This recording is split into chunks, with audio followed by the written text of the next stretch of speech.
Cuba, a land of struggle, a land of sacrifice.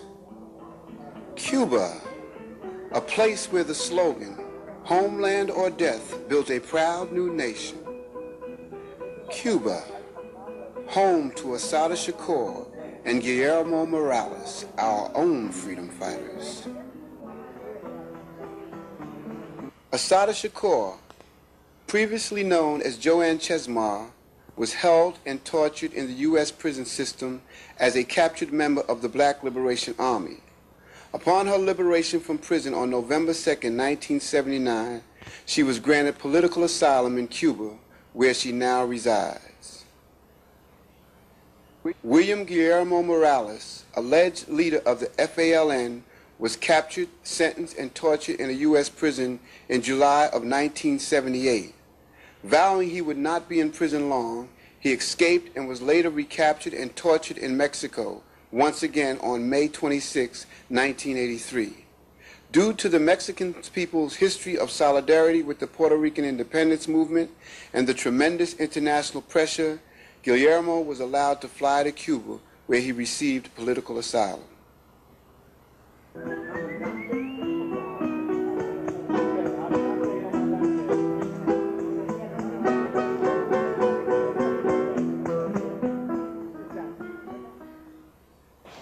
Last year, the Lexington Control Unit for Women, which had 3 political prisoners in it, was closed down after a District of Columbia judge declared that the prison violated the human rights of the prisoners.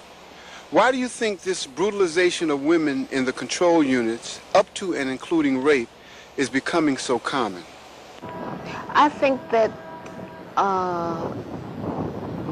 the brutalization of women, especially women political prisoners, is a result of the fact that women are becoming more active, more vocal, and as women are becoming more active and more vocal, they look to women for leadership. They look to women for examples, and that these women are examples to women who say, I'd like to struggle, and who would look toward a Alejandrina Torres as a role model, as someone they could say, you know, I'd like to be like her. This is a woman who's principled. This is a woman who stands up.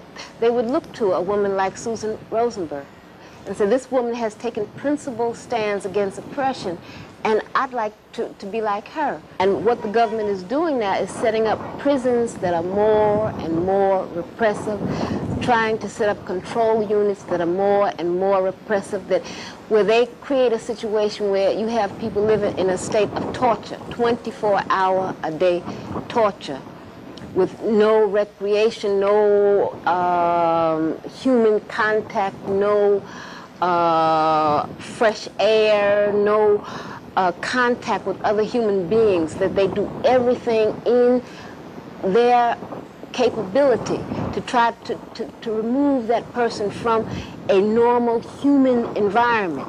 And that it's not, I mean, it's not just imprisonment, it's imprisonment with a vengeance. And I think that we have to really struggle to close down all of these units that are really torture units, and to expose the viciousness with which people are confronted. People, for example, in Marion, you have a bed that's a concrete slab with 4 rings on it. Rings to tie people's hands down and tie their feet down. I mean, that is inhumane under anybody's standards, but that exists. Marion is inhumane under anybody's standards. To keep someone in a cage for 23 and a half hours a day is inhumane under anybody's standards. But that's going on, and that we have to just pool our resources to fight against the Marians, because it's not just one Marian, it's a whole nation of Marians that's cropping up. Look, there are some people who will say, well, I can support prisoners of conscience, sort of like Amnesty International does, but then they ask, how can I support people like Assata Shakur or Tommy Manning, who are convicted of killing policemen and who have used violence and bombed things? How can I support that? I have to understand that the American system, the American capitalist system, as we know it, is built on violence. And all types of violence, from sexual violence to racial violence, and economic violence, okay? The American justice system is a violent organization. We just have to look at the American jail system and see how violent the American judicial system is. The American economic system is violent. What happens when workers go on strike?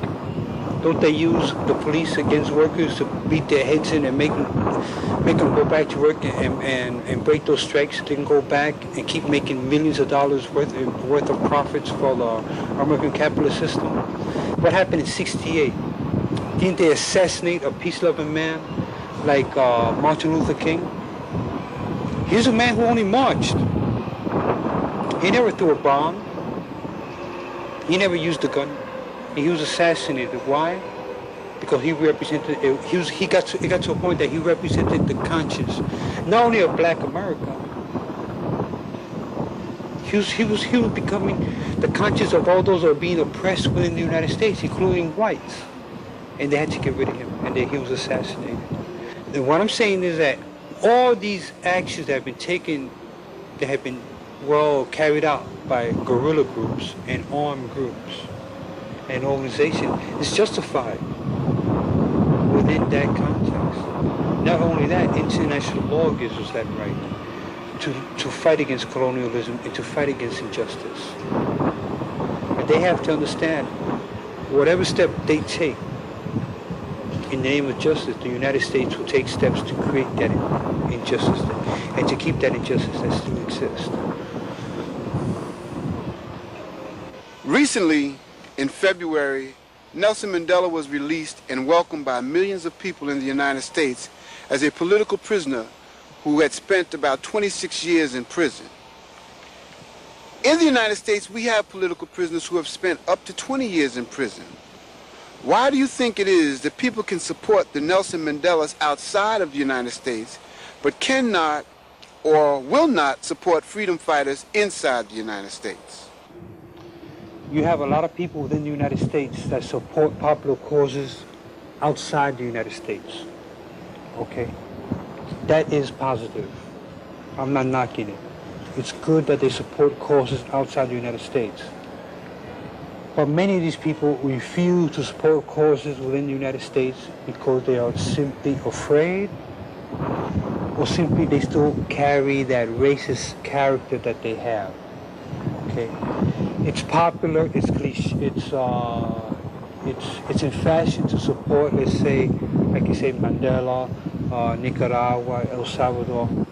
The reason that people will support a Nelson Mandela is because there's been a whole movement in South Africa, a whole movement that's been building, that's been talking about political prisoners, that's been insisting on the legitimacy of that movement, that's been insisting on the liberation of political prisoners, and insisting that the government is the criminal and not those who are fighting against the criminal policies of that government. And we have to do the same thing, because our movement was virtually destroyed on many levels in the 1970s as a result of government repression. The government criminalized our movement in the same way that the government is criminalizing our people. Is saying that, for example, in the 1960s, the Black Panther Party was portrayed by the media as these crazy criminals, these kind of anarchistic black folks that were just wild and crazy. And I mean, there was never a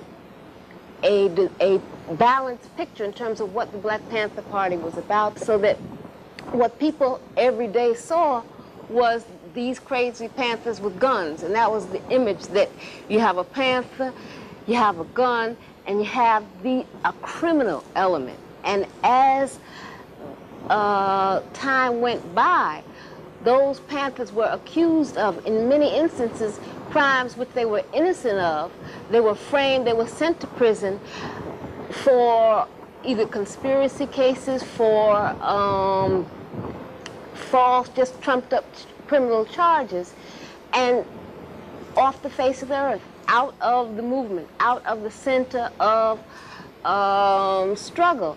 And the movement was, you know, the leaders were just chipped away, head by head. I mean, they just knocked people's heads off in one way, literally, in the case of Fred Hampton, Mark Clark, or they put people behind bars. And it weakened our movement, but it also criminalized our movement. There are some prisoners like Sekou Odinga, Tim Blunt, Sundiata Acoli, who are constantly in places like Marion, who are put into the box, often denied visits, unable to touch their children or wives. But yet these prisoners keep their spirits. They write out articles and messages on an ongoing basis. Whereforth comes this strength, this tenacity, if you will?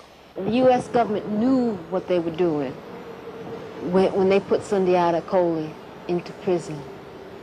They knew what they were doing when they put Sekou Odinga in prison. They knew what they were doing when they put Sylvia Baraldini in prison, because they were taking some of our most dedicated, some of our most committed, some of our most intense revolutionaries from our midst and locking them up so that they cannot do the work that needs to be done. The U.S. government knew what they were doing when they put Sundiata Acoli into prison. They knew what they were doing when they put Sekou Odinga in prison. They knew what they were doing when they put Sylvia Baraldini in prison, because they were taking some of our most dedicated, some of our most committed, some of our most intense revolutionaries from our midst and locking them up so that they cannot do the work that needs to be done. In the case of Sundiata, we were on trial together. I mean, his humanness, his decency, his calm, his kind of love kept me together. I mean, and through all the time that I've known Sundiata, you know, all that beauty has always shined through. I mean, you know, he's always managed a way to give. I mean, you know, lawyers would come in and tell him their problems, you know, and he would always give advice, show his concern, ask about their kids, ask about, you know, just the day-to-day problems that they had.